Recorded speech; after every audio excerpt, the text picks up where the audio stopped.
Hey y'all, another chapter I guess of the spirit of offense. I'm trying to tell you, this is in my spirit. It's like God is trying to really say something with this. I don't know, maybe a book can come out of it, I don't know. But the spirit of offense. Today I want to talk about offense or insecurity. Is it offense or insecurity? You know, offense is disrespect. We already went through that. But some people are offended or they act offended, but it's really insecurity. We got to grow up. We got to mature up, meaning not just spiritually. You know, you ought to grow up spiritually. That's what the world don't do, is they don't grow up spiritually. But you got to grow up spiritually. And when you grow up spiritually, you got to grow up, mentally, physically, you got to grow up. You got to mature, emotionally. You got to, be able to control your emotions. And that's what I started with this morning. But insecurity is not being able to trust somebody because of a past hurt or trauma that you've been through. And usually when we've been through that and we see anything that look like it or look like anything that we've gone through, we tend to take it out on the individual, on other individuals, because we have that fear on the inside of us that we're going to feel that hurt, that pain, that devastation all over again. This is big in men, because they're not emotional. They're logical. And it's just hard for them to understand heartache because they chasing the bag so much, they ain't too much thinking about their heart. Especially if they pour their heart into a woman, it's a blessing if you get a man to trust you. And they are so afraid, so vulnerable that you're going to do something and break that trust, breach a contract. They have the insecurity. So they sit in offense, but it's not nothing you did. It's because they haven't gotten over the issue that they had to deal with. It's because they haven't, let's say maybe they think they've forgiven, but they haven't forgot. Like, I'm always out running around about. I'm always busy. Like I was telling somebody earlier today, I do more in a day than a lot of people do in a week. So I'm looking forward to my vacation, my downtime, which I'm going to do regardless. I'm going somewhere, do something. I'm going to do some downtime, mini vacation between the 27th through the 1st. I'm on sabbatical. I don't care who do or who don't, who care, who not. I'm on sabbatical. So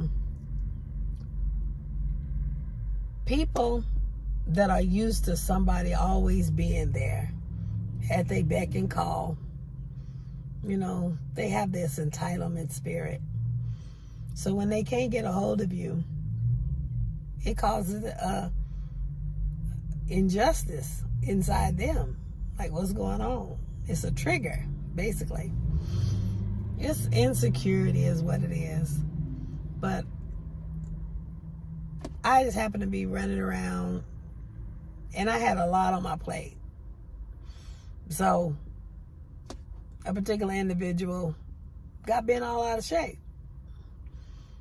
I didn't even know X, Y, and Z was to take place. And because I wasn't as available as I was supposed to be, I guess,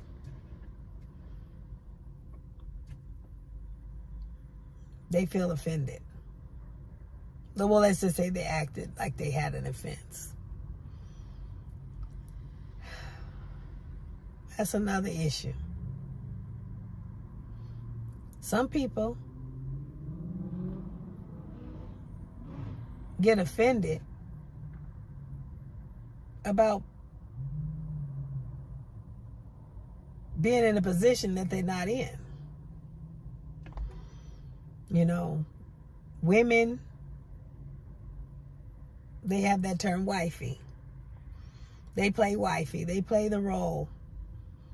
They do everything that a wife is supposed to do, or that a wife is expected to do. Let's just say that. And they ain't got no deed, no contract, no ring, no nothing. And they offended when they can't get a hold of their man. You got men out there do the same thing. They pull on you. They, pour their heart into you. They trust you. And the moment they can't get a hold of you, they feel offensive. Never participate in a position that's not a reality. Don't be wifey. Be a wife or not.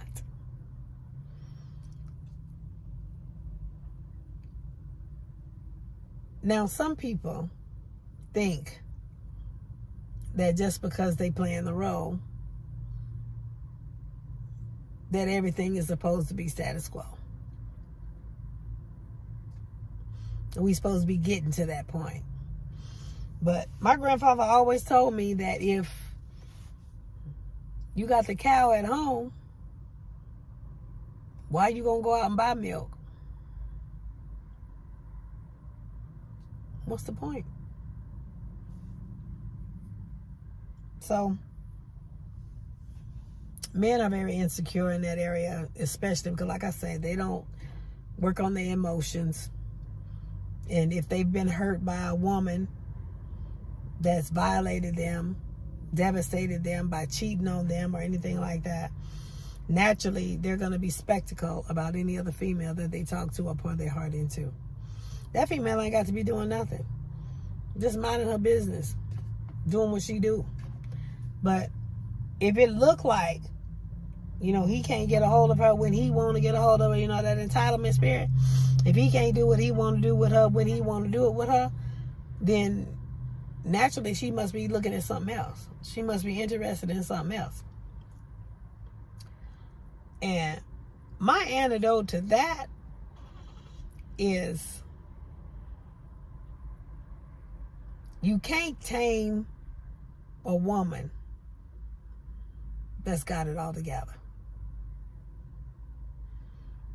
I'm not going to stop doing everything that I was doing just to appease somebody. I need somebody that's going to flow with me, that's going to roll with me. Number one, I'm not giving up my God. I'm not going to turn my back on my God. I'm not going to just throw my hands up and say, oh, this is the man for me, he all that. I'm not going to do it. I'm going to keep my relationship with God. And if he can't flow with that, I don't know what to tell him. But I have one individual that I think is experiencing some insecurity. Now, granted, I could go in my flesh and be insecure too. I could say, well, I can't contact you when I want to contact you. I can't talk to you when I want to talk to you. I text you and it takes forever to text back.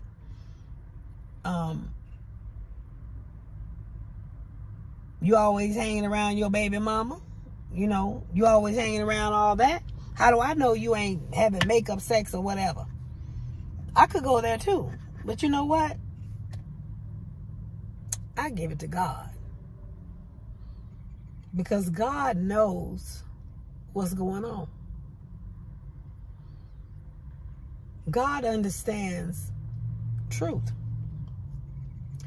And I know that if that individual is doing anything to disrespect me in the eyes of God,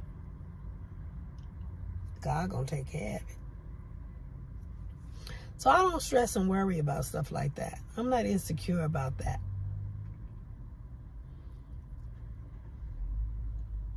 Generally, men don't fix their emotions. They don't personal develop, let's just say that, to realize that they have the woman lock, stock, and barrel. They have issues because in their conversation, the woman is not enough. It's always trying to change this or build this or do this, or I ain't gonna do this, or I ain't gonna put. And you know, when they have that in their conversation where the woman ain't perfect for them, that's what they're looking at. They're not looking at nothing else. So I'm one of them type of women that I'll go do what I got to do. I ain't going to sit and beg. I ain't going to sit and, you know, you want to sit over and have your temper tantrum, that's what you do. But love can't recognize love if you ain't got love on the inside of you. Which means you need to take care of your emotions. You need to build up your emotions. You need to have some control over your emotions. You need to understand your emotions in order to be able to discern correctly the emotions of the anybody else. Totally. So I know this individual has this woman lock, stock, and barrel. I mean, this woman has bent over backwards, gone out of her way to do X, Y, and Z for this man. You know, monetarily, anything. Always putting him first.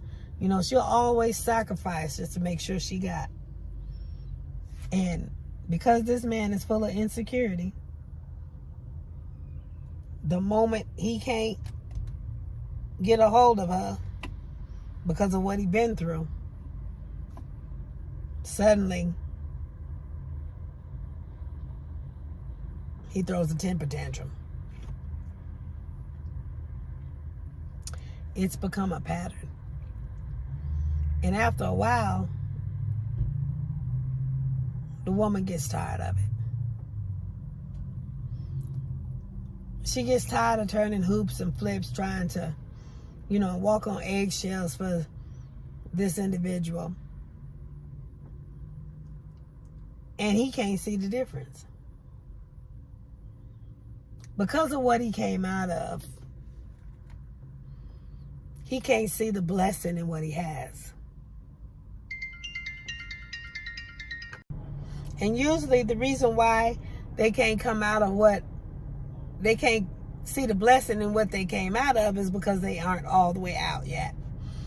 Some people are still dealing with that stuff. They still going out. That's why, you know, women, when they sit there and they get into a relationship with a man that says he's getting divorced and he gonna divorce her and he gonna do this and do that, they sit there and turn over flips and cartwheels only to find out 20 years later he's still with that woman. He ain't totally out of the situation. And he telling her any and everything. She getting all insecure because that's devastating to, you know, she's just waiting. Waiting is a disease. So it's devastating to her to sit there and have to deal with that. But you shouldn't be doing that. That's disrespect to another woman anyway. But, and then if you think about it, the nightmares that come when you talk about,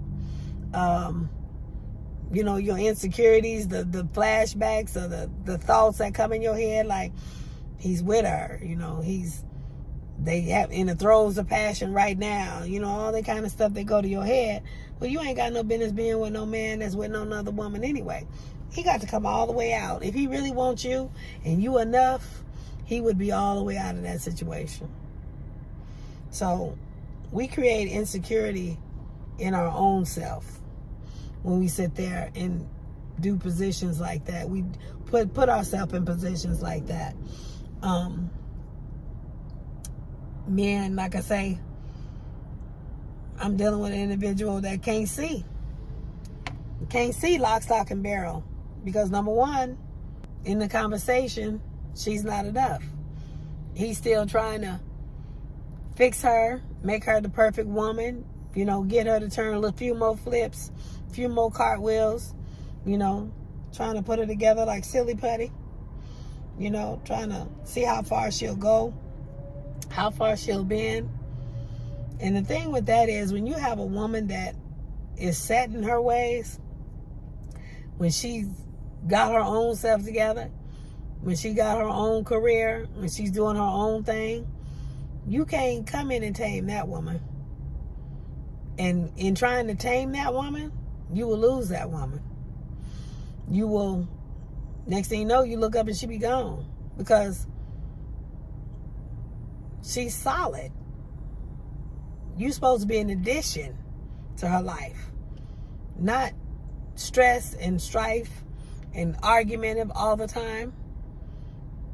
That's why I say some men need to grow up, because that's that chivalry rivalry or whatever it is, that, trying to tame her. And generally, a lot of them try to tame her because they want to be in her pocketbook. They want money out of her all the time. And they owe women a lot. They're going from one to the next. But when you get one that's set in her ways and know what she know, and she confident in herself, and she know her purpose in life, you can't tame her. All you can do is move, either share your life with her. But that's why another spirit of offense. I got this individual that keep telling me that I'm weak and I'm not doing this, that, and the other about a situation. And that's because I don't want to be in the situation. I never said I wanted this position. I never said. I just accepted it to take care of some business. So I'm like waiting for the chips to fall for once. So when the chips fall, I ain't got to be in this situation no more. But, sometimes, like I said yesterday, sometimes you caught between two opinions. Sometimes God wants you to do something and you won't do something else. This ain't what I was looking for in my retirement. Matter of fact, all this hell and stress ain't no retirement.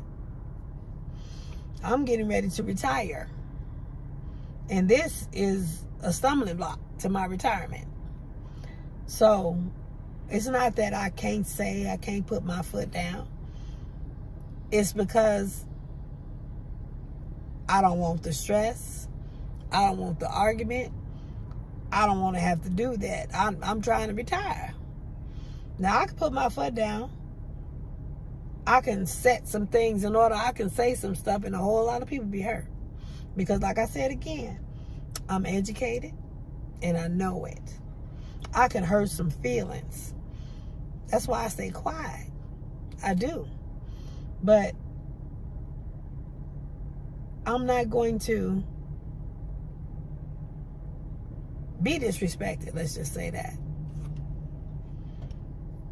And what it is I'm always coming at him with that.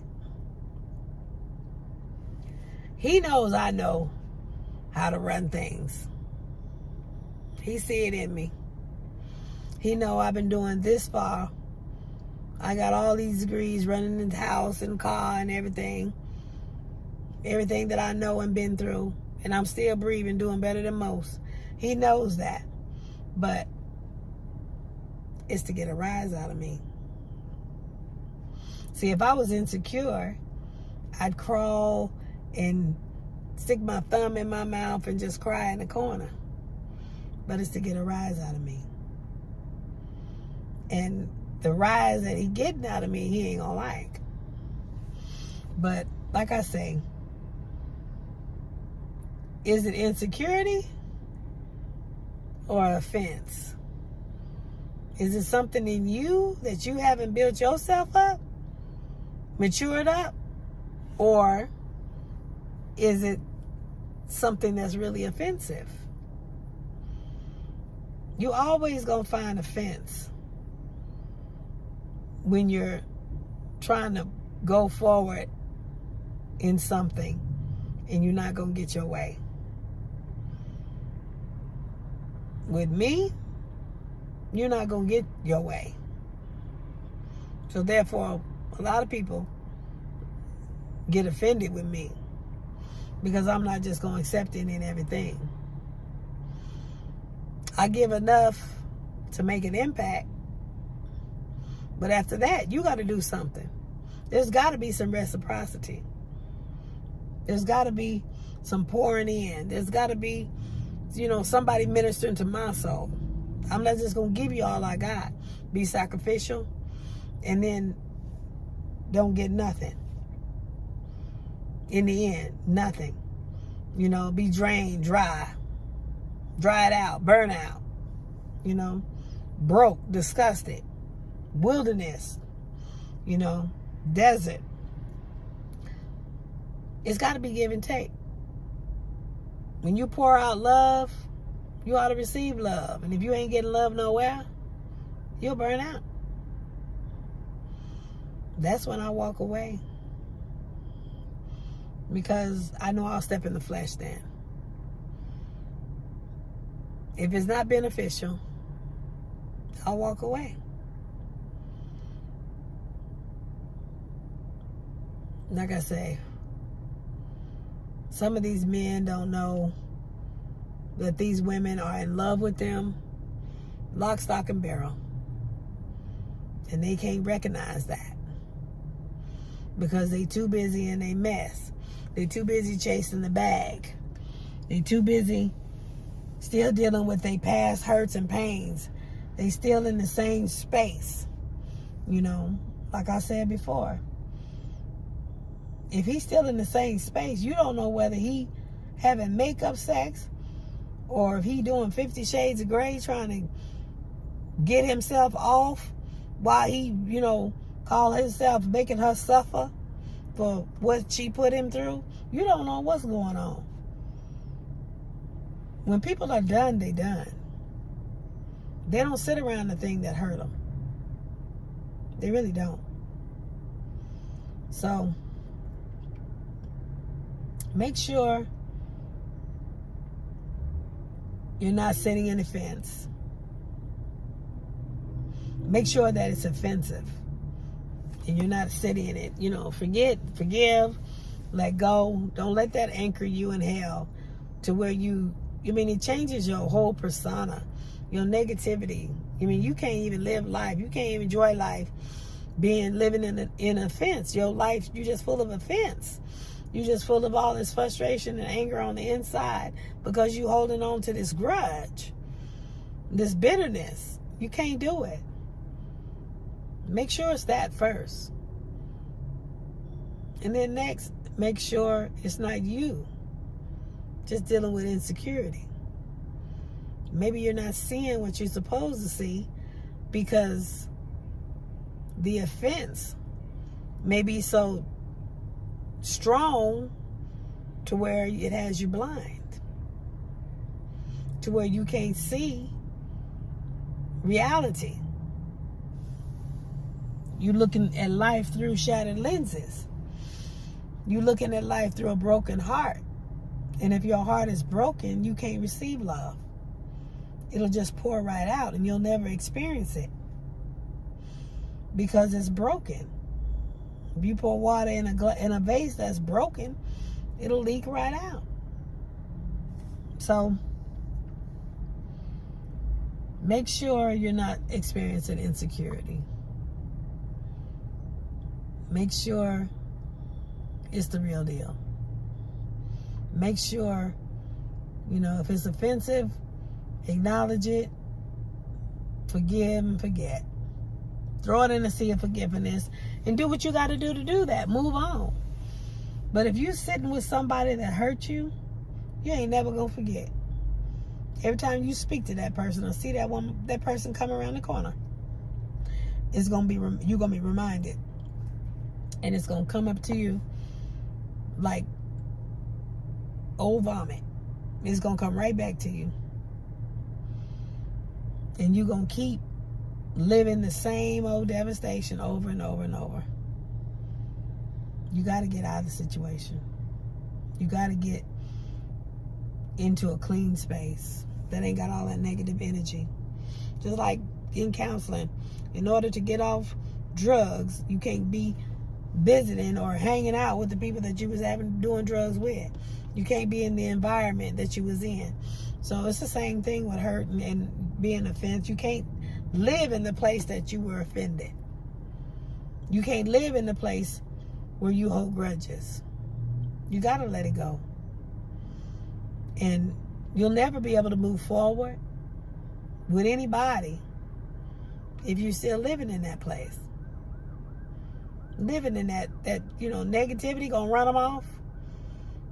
And the fact that, you in that place is gonna run them off. So ain't nobody gonna keep supporting you in a place that hurts you. You gotta participate in your own program. You gotta want to come out. You gotta want to be healed. You can't be healed sitting in the same place. So, and it's disrespect to anybody that's helping you, supporting you, and you keep returning to your own vomit. Like I said, I'm gonna pop off of here. I gotta go run and get my son. But that's another chapter of the spirit of offense. Y'all stay blessed.